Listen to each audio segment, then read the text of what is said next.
Podwaliny techniczne, aby wyprodukować nową generację szczepionek, powstawały przez wiele lat, właściwie już od końca lat 70. Natomiast początkowo brakowało pewnych elementów technicznych, żeby te szczepionki wyprodukować szybciej. Wprawdzie mieliśmy do czynienia z wybuchami epidemii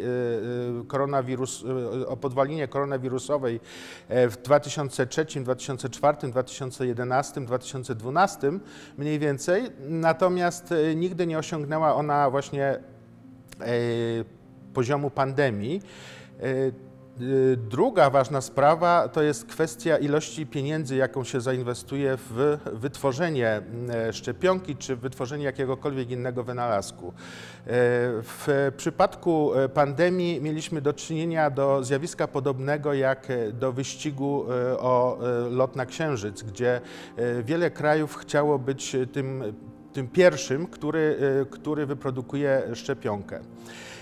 Możliwości techniczne, żeby szybko wyprodukować szczepionkę na bazie RNA, pojawiły się właściwie w ciągu ostatnich 15-20 lat.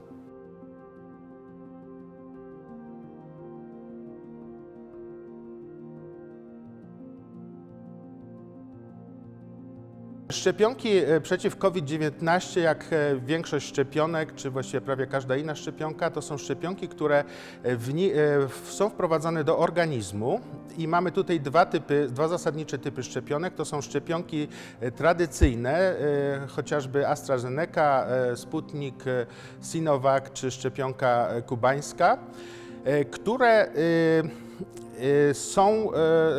zawierają część, podkreślam, część wirusa COVID-19, SARS-CoV-2, zapakowany w inny wirus i po wniknięciu do organizmu szczepionki te jako nosiciele ciał obcych są rozpoznawane przez nasz układ immunologiczny przez dwie komponenty, przez tak zwane komórki B. Tutaj troszkę upraszczam, zgłaszam zgłoszenie dla immunologów, które są odpowiedzialne za produkcję przeciwciał. I te przeciwciała to jest ta pierwsza linia obrony, jak również powodują aktywację tak zwanej odpowiedzi komórkowej, która powoduje eliminację komórek już zakażonych wirusem. Ta pierwsza odpowiedź, właściwie obie odpowiedzi potrzebują minimum około 10 dni do 2-3 tygodni, żeby być skuteczne, żeby w pełni zwalczać wirusa. Szczepionki na bazie mRNA, choć ich podwaliny teoretyczne powstawały przez ostatnie, powiedzmy, 40-50 lat, działają, ich produkcja, ich budowa jest znacznie prostsza.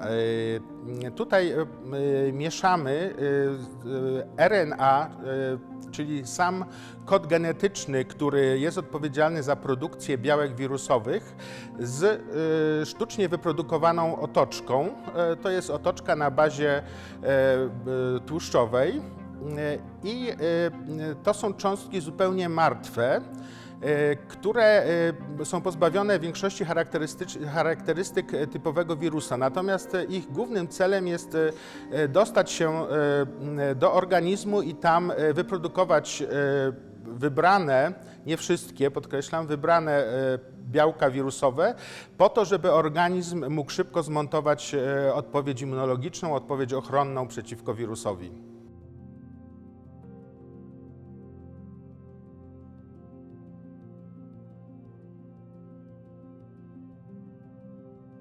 Teoretycznie szczepionki na bazie, te tradycyjne, na bazie wirusów, które nie mogą się namnażać, takie jak AstraZeneca, Sputnik, czy Sinovac, czy kubańska, teoretycznie mają nieco lepszą zdolność aktywowania tej odpowiedzi komórkowej, tej odpowiedzi odpowiedzialnej za eliminowanie komórek już zakażonych wirusem.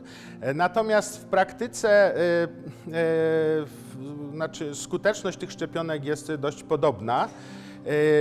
Jeżeli chodzi o szczepionki na bazie RNA, ich produkcja albo wyprodukowanie nowego wariantu jest znacznie łatwiejsza, bo w przypadku szczepionek tych takich na bazie naturalnych wirusów, które się nie są w stanie rozmnażać w organizmie, trzeba fizycznie wyjąć kawałek kodu genetycznego wirusa i wkleić go do wirusa innego, który jest nośnikiem, nieszkodliwego wirusa, który jest nośnikiem tego kodu genetycznego, tego fragmentu.